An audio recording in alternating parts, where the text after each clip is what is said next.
This is Melody Zeilinger's screencast for her signature assignment. This is the vision statement that is about inspiring others through my words and patience with advocacy.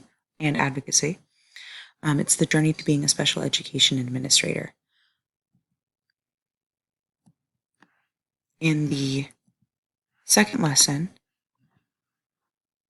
learners and hidden curriculum. So the type of learners that we wanted to talk about were, for a special education administrator, is usually going to be on the parents level. However, a lot of times when it comes to identifying who your learners are and your hidden curriculum in that role, it's going to pertain to the education of the parents. Being able to speak to IEPs and multiple therapy sessions that will be going on during the week. In this specific chapter, we were able to identify and answer questions about what is the learning opportunities. If I get assigned to a school, it's about where the area is, what the education is like in regards to the special education program, how involved is the staff with the students, and that would be a good baseline onto where my hidden curriculum would be coming from. In lesson 3, it was about creating a learning environment if we didn't have a specific budget or restriction. What would our ideal classroom be? And I chose to think about how an ideal classroom would be if the student had special needs, specifically around autism spectrum disorder or sensory processing disorder. But I believe that a lot of the students who have special needs could benefit from this environment because of the way that I created it. Being able to ensure that the classroom had a flow and would continually move throughout the day in the same counterclockwise motion.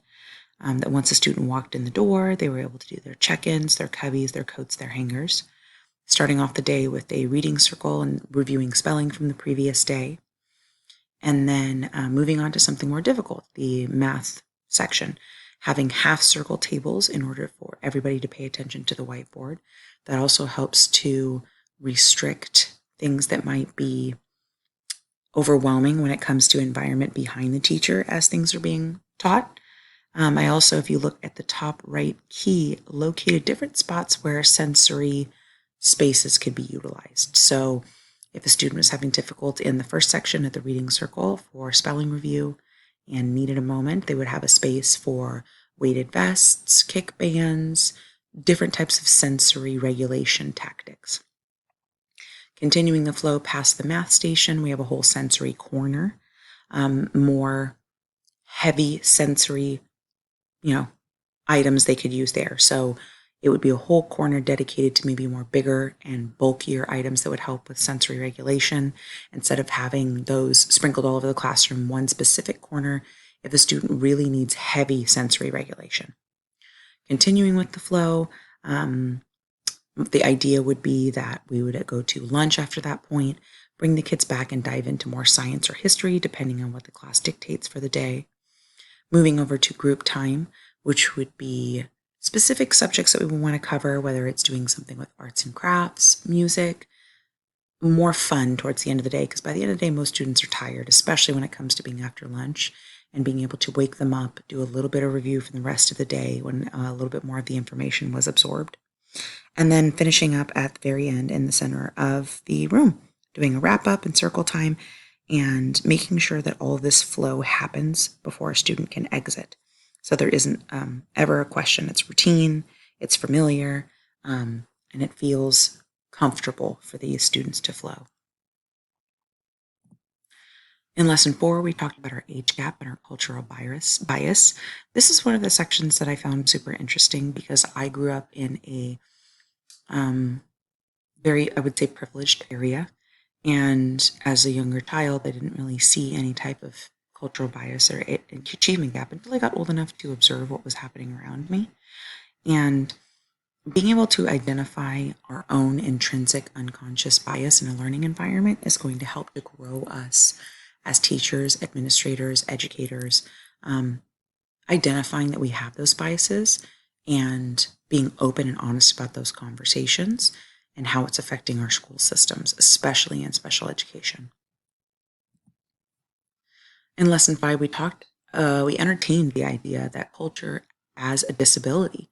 I never really thought about this. This is one of the lessons that really caught me off guard, and I walked away knowing a little bit more and feeling a little bit more enlightened when it came to viewing disabilities.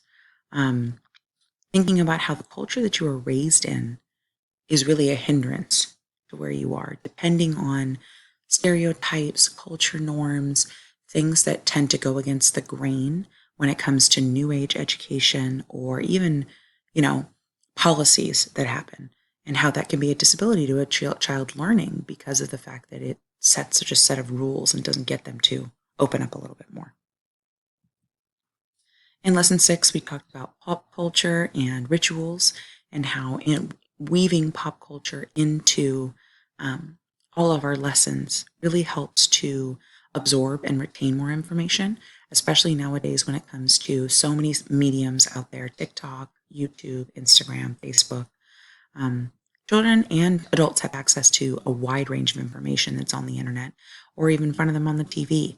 And by weaving in different pop culture into our daily lessons or even our daily, administrative tasks can help to gain buy-in from those that we are helping.